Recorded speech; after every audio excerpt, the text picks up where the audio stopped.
Dalam kehidupan sehari-hari, kalian pasti sering melihat pintu. Bahkan kalian juga setiap harinya pasti menggunakan pintu.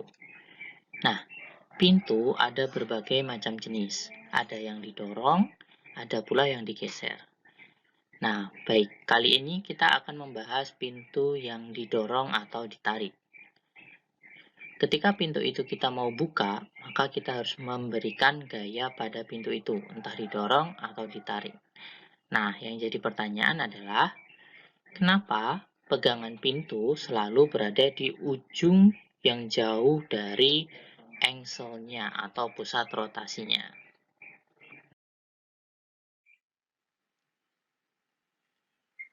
Untuk menjawab pertanyaan tadi, maka hari ini kita akan belajar tentang dinamika rotasi dan kesetimbangan benda tegar.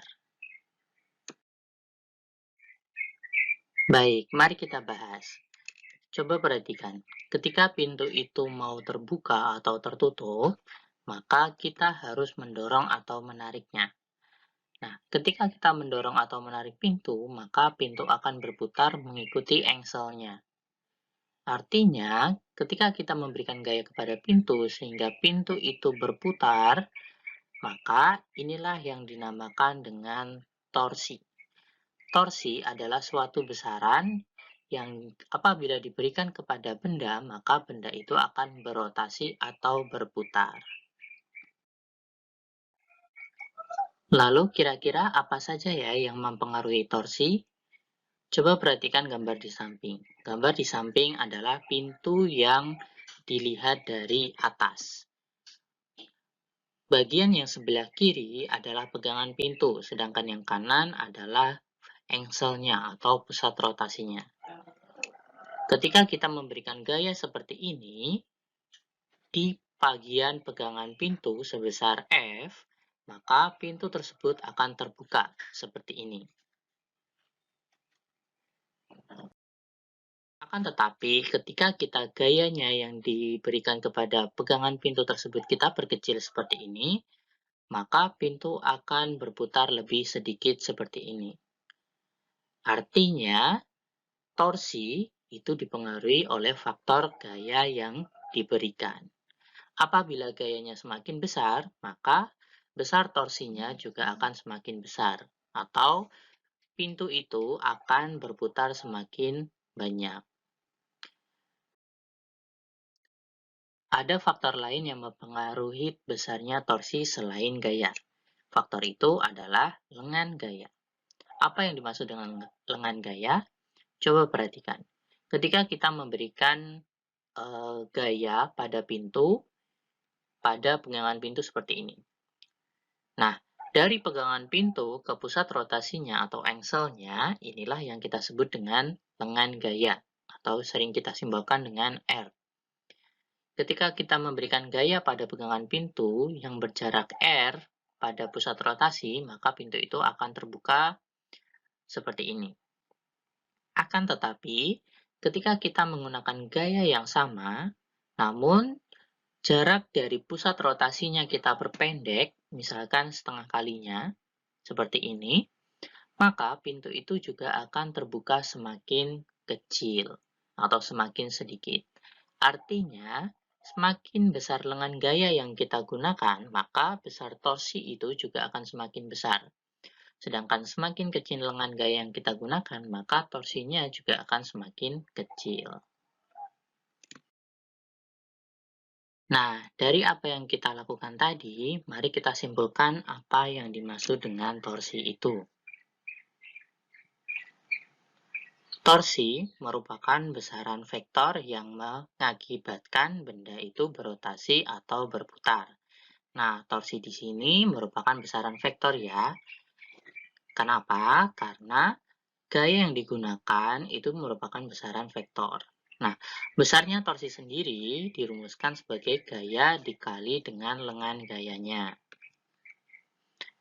Yang perlu diperhatikan di sini adalah ketika kita menggunakan persamaan torsi sama dengan gaya kali lengan gaya, maka kita harus memastikan besar gaya dengan lengan gaya yang kita gunakan itu harus membentuk sudut siku-siku atau tegak lurus. Nah, apabila belum siku-siku atau tegak lurus, misalkan gayanya miring membentuk sudut beberapa derajat, maka kita harus membuatnya menjadi tegak lurus terlebih dahulu. Ada beberapa cara yang bisa kita gunakan, nanti kita akan contohkan pada contoh soal.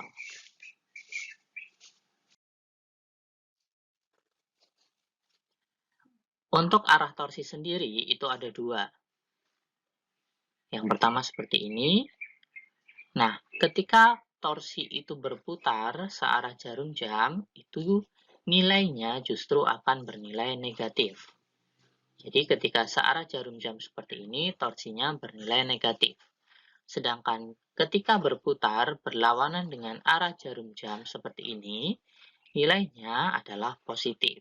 Jadi, torsi bernilai positif ketika berlawanan arah jarum jam.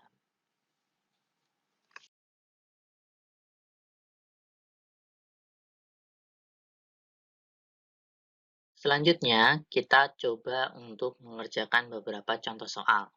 Yang pertama, seperti ini. 3 buah gaya bekerja pada batang AD yang memiliki panjang 80 cm dan masanya 2 kg, seperti pada gambar tersebut. Pertanyaannya adalah, hitunglah resultan momen gaya pada pusat massa batang tersebut, di mana percepatan gravitasi yang bekerja adalah 10 meter per sekon kuadrat. Gambarnya seperti yang di bawah ini. Jadi ada 3 gaya yang bekerja. Nah, kemudian yang diputar adalah di pusat rotasinya atau di pusat massa batang tersebut. Baik, kita coba untuk mengerjakan.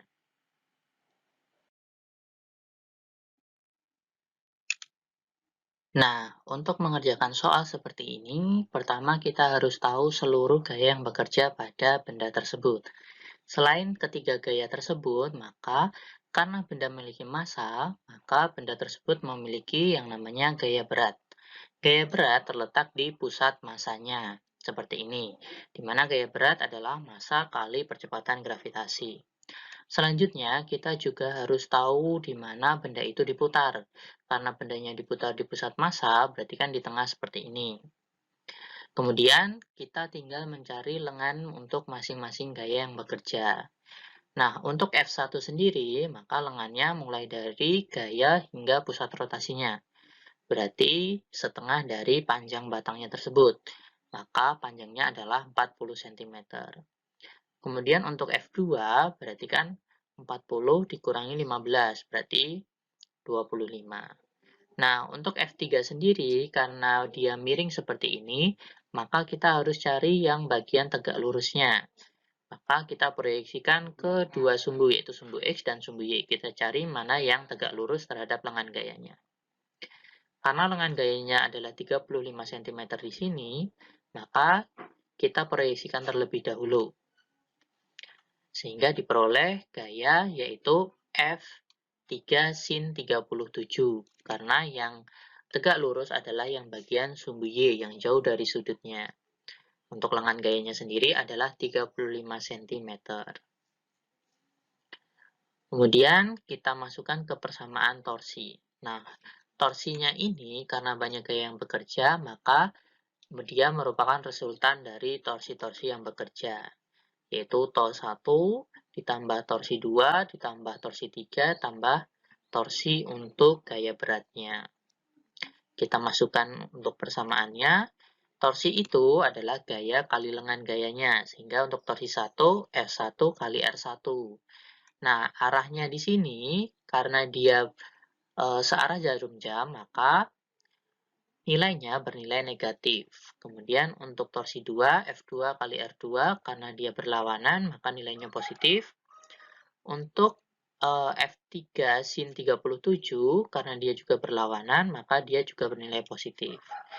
Nah, untuk gaya berat, karena dia berada di pusat massa dan lengan gayanya 0, maka nilainya positif atau negatif tidak terlalu berpengaruh karena nanti besarnya juga akan 0. Kita masukkan angkanya sehingga diperoleh torsi sama dengan negatif 4 kali 0,4 ditambah 6 kali 0,25 ditambah 10 kali 0,6 kali 0,35 ditambah 2 kali 10 kali 0.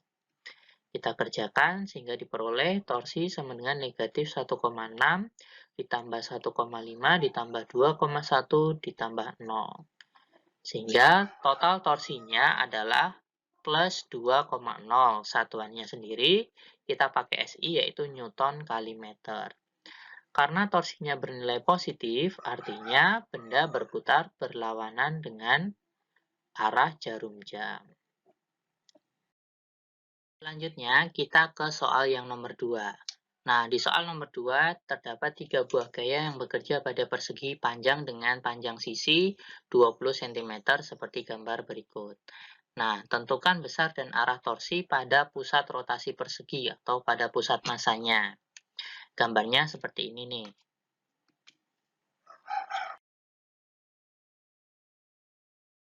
Untuk mengerjakan soal nomor 2, kita harus tahu lengan gaya dari masing-masing gaya yang bekerja.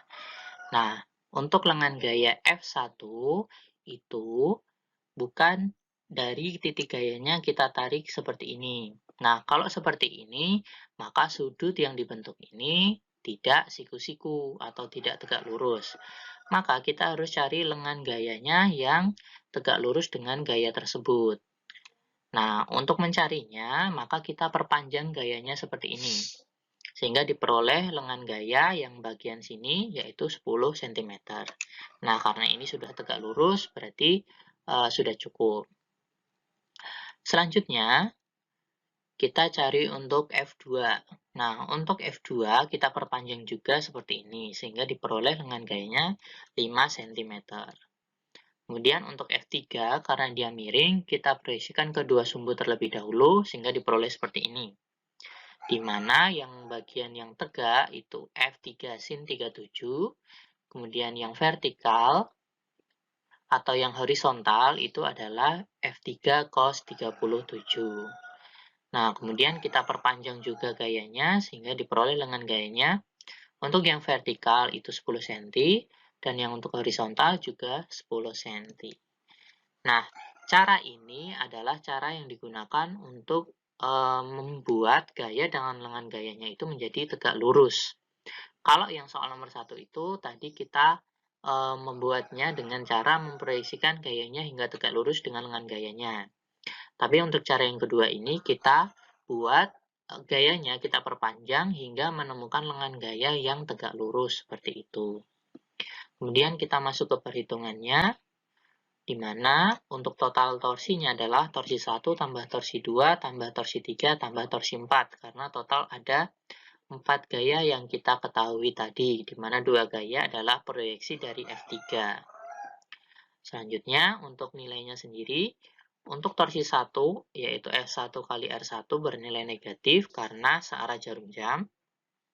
Untuk torsi 2, F2 kali R2 juga bernilai negatif karena searah jarum jam juga. Sedangkan untuk yang F3 sin 37, dia juga bernilai negatif karena searah jarum jam juga. Kemudian untuk yang torsi 4, karena dia berlawanan, maka dia bernilai positif. Kita masukkan angkanya. Untuk F1 kali R1 berarti 4 Newton kali 0,1 meter. Dijadikan meter ya, karena ini tadi 10 cm, dijadikan meter jadi 0,1. F2-nya sendiri 6, R2-nya 0,05. Untuk F3 sin 37 berarti F3 tadi 10, sin 37 adalah 0,6. Kali R3-nya tadi adalah 10 cm, berarti 0,1 meter. Begitu pula untuk yang torsi keempat, yaitu F3 cos 37 kali R4. F3-nya 10, cos 37-nya 0,8, dan R4-nya adalah 0,1. Kemudian kita peroleh bahwa torsinya adalah negatif 0,4 dikurangi 0,3 dikurangi 0,6 ditambah 0,8. Sehingga diperoleh untuk total torsinya adalah negatif 0,5, satuannya adalah Newton meter. Karena torsinya bernilai negatif, maka benda berputar searah jarum jam, artinya ke kanan berputarnya.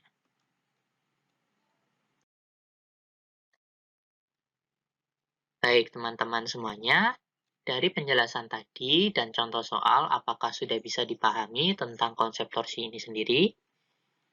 Nah, kita simpulkan ya. Torsi sendiri besarnya adalah gaya kali lengan gayanya atau F kali R. Kemudian dia juga harus tegak lurus. Selanjutnya, untuk arah torsinya ada dua. Untuk negatif itu searah jarum jam. Untuk yang positif yang berlawanan arah jarum jam. Baik teman-teman semuanya, untuk pembahasan tentang torsi, untuk hari ini cukup sekian dulu. Untuk berikutnya kita akan membahas tentang momen inersia dan hubungan antara torsi dan percepatan sudut. Baik, untuk hari ini kita cukupkan dulu. Wassalamualaikum warahmatullahi wabarakatuh.